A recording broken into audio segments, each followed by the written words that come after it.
اهلا بكم في برنامج العالم، ما تنسوش تعملوا اشتراك ولايك وتفعلوا الجرس ليصلكم كل جديد. فيديو النهارده عن الهجاص رضا عبد العال. يعني انا قلت لكم ده هجاص، ده هجاص وبيقعد يهجص على الناس كلها كميه حقد وغل وكره تجاه النادي الاهلي.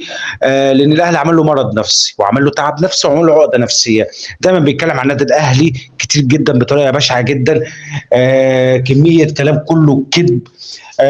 بيحب يسير الكلام بسبب طبعا بيحب يسير الجدل بكلامه اللي هو منتهى التعصب. بيحب التعصب، بيحب يعمل تعصب وفتنه في الرياضه المصريه. ده الهجاص ده، وبيحب الترند واللقطه، بيحب الترند واللقطه. طبعا هجاص طبعا هجاص طبعا هو بيقول كلام بشع عن النادي، كلامه غير محترم عن النادي، كلامه بينم عن التعصب فتنه. طبعا بيقول حاجات اصلا كله كذب وافتراءات عن النادي، بيقول حاجات اصلا مش موجوده على الواقع، بيقول حاجات اصلا من وحي خياله. فضل على عمل مرض نفسه، عمل تعب نفسه، عمل مرض من سنين يعني.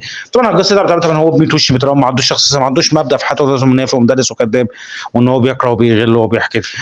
والشرب النادي الاهلي عمل مشكله وعمل عقده من سنين لان هو بيكره وبيغل تجاه النادي الاهلي. طبعا فيديوكم بجد والله العظيم يعني حاجه في منتهى الضحك والكوميديا، وحاجه في منتهى التعصب فتنه، وحاجه غير محترمه، وحاجه في منتهى الكذب. تعالوا معايا كده. مش عماد النحاس ده مهبط 3 فرق؟ احنا دلوقتي حقيقه هبط 3 فرق ولا ما هبطش؟ هبط. يعني والله حاجه في منتهى الكوميديا والضحك، حاجه في منتهى الكوميديا والضحك. طلع بيقول وبيقول كلام افتراءات وكذب على الكابتن عماد النحاس، بيقول لك ان هو هبط 3 فرق. طب انت بتقول هبط والكلام ده مش صحيح يا جماعه. هم انت ايه يا هجاص؟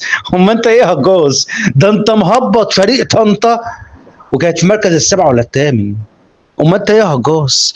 انت مشكلتك ان انت بتتكلم على غيرك قبل ما تشوف نفسك يا هجاص. يعني انت مشكلتك بتتكلم على حد تاني وانت اصلا عامل يعني انت بتقول مهبط ومفتري وبتقول كلام كذب على الراجل، على كابتن عماد النحاس، وانت اصلا مهبط فريق طنطا. فانت اصلا حاجه قمه الكوميديا والضحك يعني. فهو طبعا هو هجاص وبيقعد يهجص على الناس كلها. فطبعا يعني طبعا قلت لكم هجاص بيحب يسير الجدل بكلامه اللي هو منتهى التعصب فتنه، بيحب الترندات. هو بالكلام اللي هو ده بيحب الترند واللقطه.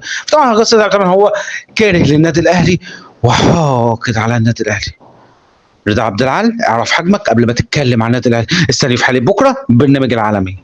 السلام عليكم. كل يوم رايح للاهلي انسى وارجع فرحان.